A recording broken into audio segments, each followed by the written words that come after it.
এটাকে বলে শিল, কোন অঞ্চলে বলে পুঁতা।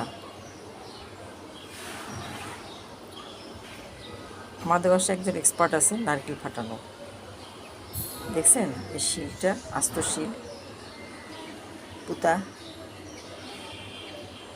আঞ্চলিক ভাষায় বলে পুঁতা, কোনো দেশে বলে শিল। এটা দিয়ে নারকেল ফাটায়, আর ঝুনা নারকেল পিটিয়ে পিটিয়ে পিটিয়ে পিটিয়ে সাইজ করে ফাটায়। আপনাদের যদি কখনো ঝুনা নারকেল ফাটাতে হয়, আমাদেরকে একজন এক্সপার্ট আছে, আমাদের বাসায় একজন এক্সপার্ট আছে, তাকে ইনফর্ম করবেন। কিন্তু একটা শর্ত আছে, এরকম 3-4টা শিল রাখতে হবে, পুঁতা রাখতে হবে।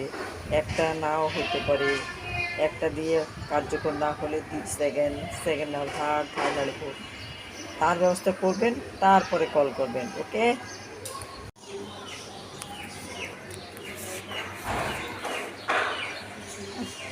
নারকেল দেখালাম, ঝুনা নারকেল।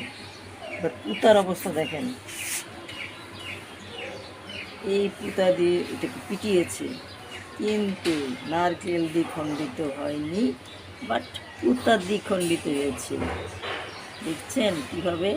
এই দেখেন, 2 টুকরা, কিন্তু নারকেল আস্ত, কোনো ফাটা ফোটা নাই, কিচ্ছু নেই, আস্ত সেম। এই জন্যে বলেছিলাম একটা পুঁতা দিয়ে হবে না, একটা শিল দিয়ে হবে না, 3-4টা শিলের প্রয়োজন হবে, বুঝতে পারছেন?